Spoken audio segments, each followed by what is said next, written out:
Hi everyone, welcome to Snigdha D S academy. All competitive ఎగ్జామ్స్లో వచ్చేటటువంటి general science నుంచి వచ్చే మోస్ట్ ఇంపార్టెంట్ క్వశ్చన్ ఆన్సర్స్ చూద్దాం. So friends, let start the class. Question number 1. Chapter వచ్చేసి కిరణజన్య సంయోగక్రియ. Question number 1. కింది వాటిలో కాంతి రసాయనిక చర్యకు ఉదాహరణ? ఆన్సర్ ఆప్షన్ ఏ అండి, కిరణజన్య సంయోగక్రియ. అంటే కాంతి రసాయన చర్యకు ఎగ్జాంపుల్గా కిరణజన్య సంయోగక్రియను చెప్పవచ్చును. Next question. కింది వాటిలో కిరణజన్య సంయోగక్రియలో వెలువడే ఆక్సిజన్ దేని నుంచి వెలువడుతుంది? ఆన్సర్ ఆప్షన్ బి అండి, నీరు. అంటే కిరణజన్య సంయోగక్రియలో వెలువడేటటువంటి ఆక్సిజన్ దేని నుంచి వెలువడుతుంది అంటే నీటి నుంచి వెలువడుతుంది. Next question. కింది వాటిలో ఏ కాంతిలో కిరణజన్య సంయోగక్రియ అధికంగా జరుగుతుంది? ఆన్సర్ ఆప్షన్ ఏ అండి, అరుణ కాంతి. వెరీ వెరీ ఇంపార్టెంట్ క్వశ్చన్ అండి. అయితే కిరణజన్య సంయోగక్రియ కనుక చూసినట్లయితే అరుణ కాంతిలో అధికంగా జరుగుతుంది. నెక్స్ట్, కింది వాటిలో కిరణజన్య సంయోగక్రియ జరిగే కణాంగము? ఆన్సర్ ఆప్షన్ సి అండి, హరిత రేణువు. వెరీ వెరీ ఇంపార్టెంట్ క్వశ్చన్ అండి. అయితే కిరణజన్య సంయోగక్రియ జరిగే కణాంగం ఏది అని అంటే హరిత రేణువు. నెక్స్ట్, కింది వాటిలో కిరణజన్య సంయోగక్రియలో ఏ వాయువు క్షయకరణం చెంది చివరకు గ్లూకోజ్ ఏర్పడుతుంది? ఆన్సర్ ఆప్షన్ డి అండి, కార్బన్ డైఆక్సైడ్. అంటే కిరణజన్య సంయోగక్రియలో కనుక చూసినట్లయితే కార్బన్ డైఆక్సైడ్ క్షయకరణం చెంది చివరకు గ్లూకోజ్గా ఏర్పడుతుంది. నెక్స్ట్, కింది వాటిలో కిరణజన్య సంయోగక్రియలో కర్బన క్షయకరణంను వివరించిన ఏ శాస్త్రవేత్తకు నోబెల్ బహుమతి ప్రదానం చేయడం జరిగింది? ఆన్సర్ ఆప్షన్ సి అండి, Calvin. Very very important question అండి. అయితే కిరణజన్య సంయోగక్రియలో కర్బన క్షయకరణం వివరించినందుకు గాను కాల్విన్ శాస్త్రవేత్తకు నోబెల్ బహుమతి ప్రదానం చేయడము జరిగింది. నెక్స్ట్, కింది వాటిలో కిరణజన్య సంయోగక్రియలో నేరుగా ఏర్పడే ఆహార పదార్థాలు? ఆన్సర్ ఆప్షన్ సి అండి, గ్లూకోజ్. అంటే కిరణజన్య సంయోగక్రియ జరిగేటప్పుడు కనుక చూసినట్లయితే నేరుగా ఏర్పడే ఆహార పదార్థాలు ఏవి అని అంటే గ్లూకోజ్ నేరుగా ఏర్పడే ఆహార పదార్థంగా చెప్పవచ్చును.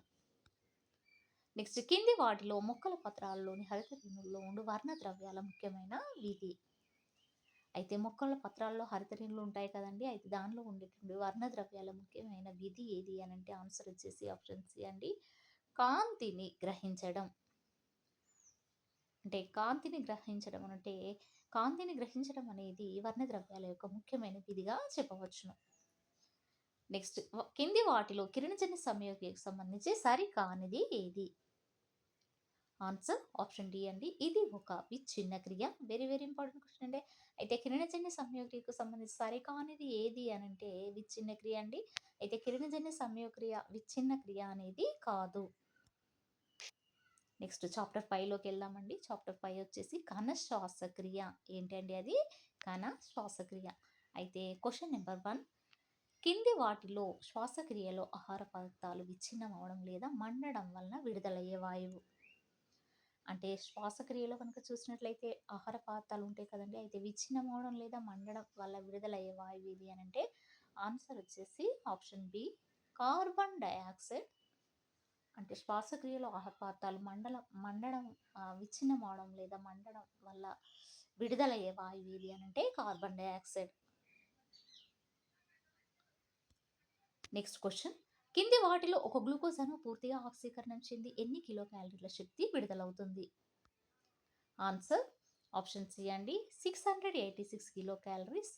Very very important question. అయితే ఒక గ్లూకోజ్ అణువు కనుక తీసుకున్నట్లయితే పూర్తిగా ఆక్సీకరణం చెంది అది 686 కిలో క్యాలరీల శక్తిని విడుదల చేయడం జరుగుతుంది. నెక్స్ట్, కింది వాటిలో క్రెబ్స్ వలయం, ఎలక్ట్రాన్ రవాణా అనేవి కింది ఏ ప్రక్రియలో జరిగే చర్యలు? అంటే క్రెబ్స్ వలయం ఒకటండి, నెక్స్ట్ ఎలక్ట్రాన్ రవాణా అండి. ఈ రెండు కింది ఏ ప్రక్రియలో జరిగే చర్యలు అంటే ఆన్సర్ వచ్చేసి ఆప్షన్ ఏ అండి, వాయు శ్వాసక్రియ. అంటే వాయు శ్వాసక్రియ ప్రక్రియలో జరిగేటటువంటి చర్యలు ఏంటి ఏంటి అంటే క్రెబ్స్ వలయం ఒకటి, ఇంకొకటి ఎలక్ట్రాన్ రవాణా. ఈ రెండు ప్రక్రియలు అనేవి అంటే ఈ రెండు చర్యలు అనేవి వాయు శ్వాసక్రియ ప్రక్రియలో జరుగుతాయి. నెక్స్ట్, కింది వాటిలో ఉన్నత స్థాయి జంతువులలో మొక్కలలో శ్వాసక్రియలో ఎక్కువ చర్యలు ఏ కణాంగంలో జరుగుతాయి? అంటే జంతువులలో గాని, నెక్స్ట్ మొక్కలలో గాని శ్వాసక్రియలో ఎక్కువ చర్యలు ఏ కణాంగంలో జరుగుతాయి అంటే ఆన్సర్ వచ్చేసి ఆప్షన్ సి అండి. మైటోకాండ్రియా అంటే మైటోకాండ్రియాలో ఎక్కువగా జరుగుతాయి. నెక్స్ట్ కింది వాటిలో వాయు శ్వాసక్రియలో ఆహార పదార్థాలు మండడానికి వినియోగపడే వాయువు. ఆన్సర్ ఆప్షన్ డి అండి, ఆక్సిజన్. అంటే వాయు శ్వాసక్రియలో ఆహార పదార్థాలు మండడానికి వినియోగపడే వాయువు ఏది అని అంటే ఆన్సర్ వచ్చేసి ఆప్షన్ డి అండి, ఆక్సిజన్. అంటే వాయు శ్వాసక్రియలో ఆహార పదార్థాలు మండడానికి వినియోగపడే వాయువు ఏది అని అంటే ఆక్సిజన్ అండి. ఆక్సిజన్ అనేది వాయు శ్వాసక్రియలో ఆహార పదార్థాలు మండడానికి ఉపయోగపడుతుంది. నెక్స్ట్ కింది వాటిలో శ్వాసక్రియ క్రింది ఏ ప్రక్రియకు ఉదాహరణగా పేర్కొనవచ్చు. ఆన్సర్ ఆప్షన్ బి అండి, విచ్ఛిన్న క్రియ. అంటే శ్వాసక్రియకు అంటే ఏ ప్రక్రియకు ఉదాహరణగా చెప్పవచ్చు అంటే విచ్ఛిన్న క్రియకు ఉదాహరణగా చెప్పవచ్చును. నెక్స్ట్ కింది వాటిలో జీవులలో జరిగే కింది ఏ చర్య ఉష్ణమోచక చర్యకు ఉదాహరణ. ఆన్సర్ అంటే ఇక్కడ ఆన్సర్ వచ్చేసి ఆప్షన్ సి అండి, శ్వాసక్రియ. అంటే ఉష్ణమోచక చర్యకు ఉదాహరణ ఏది అని అంటే ఆన్సర్ వచ్చేసి శ్వాసక్రియ. అంటే ఉష్ణమోచక చర్యకు శ్వాసక్రియను ఎగ్జాంపుల్గా చెప్పవచ్చును. నెక్స్ట్ క్వశ్చన్ చాప్టర్ 6లోకి వెళ్దామండి. బాష్పోత్సేకము అంటే క్వశ్చన్ నెంబర్ 1 వచ్చేసి కింది వాటిలో ఆకురాల్చే మొక్కలు తన పత్రాలను వేసవిలో రాల్చడానికి గల కారణము. అంటే ఆకురాల్చే మొక్కలు ఉంటాయి కదండి, అయితే వేసవిలో తన పత్రాలను రాల్చడానికి గల కారణం ఏంటి అని అంటే ఆన్సర్ వచ్చేసి ఆప్షన్ బి అండి, బాష్పోత్సేకాన్ని తగ్గించుకోవడానికి. ఏంటండి అది? బాష్పోత్సేకాన్ని తగ్గించుకోవడానికి ఆకురాల్చే మొక్కలు కనుక చూసినట్లయితే వేసవిలో ఆకులను రాల్చడానికి గల కారణము బాష్పోత్సేకం తగ్గించుకోవడానికి అని చెప్పవచ్చును. నెక్స్ట్ కింది వాటిలో మొక్కలలో జరిగే ఏ ప్రక్రియను తప్పనిసరైన చెడు అని పిలుస్తారు. ఆన్సర్ ఆప్షన్ డి అండి, బాష్పోత్సేకము. నెక్స్ట్ కింది వాటిలో బాష్పోత్సేకం వల్ల మొక్కలకు జరిగే హాని.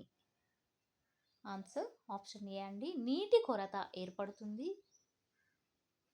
అంటే బాష్పోత్సేకం వల్ల మొక్కలకు నీటి కొరత అనేది ఏర్పడుతుంది. నెక్స్ట్ కింది వాటిలో బాష్పోత్సేకం జరగడం వల్ల మొక్కకు కలిగే ఉపయోగము.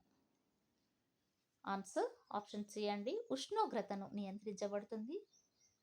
అంటే బాష్పోత్సేకం జరగడం వల్ల మొక్కకు కలిగే ఉపయోగం ఏంటి అంటే ఉష్ణోగ్రతను నియంత్రించడం. ఏంటి అండి అది? బాష్పోత్సేకం జరగడం వల్ల కనుక చూసినట్లయితే మొక్కకు కలిగే ఉపయోగం ఏంటి అని అంటే ఉష్ణోగ్రతను నియంత్రణలో ఉంచుతుంది. కావున మొక్కకు కలిగే ఉపయోగం అంటే బాష్పోత్సేకం వల్ల మొక్కకు కలిగే ఉపయోగం ఏంటి అని అంటే ఉష్ణోగ్రతను నియంత్రించడంలో తోడ్పడుతుంది. సో ఫ్రెండ్స్, ఇది ఈ రోజుకు సంబంధించినటువంటి క్లాస్. మీకు నచ్చినట్లయితే లైక్ చేయండి, షేర్ చేయండి, సబ్స్క్రైబ్ చేయండి. Thank you very much.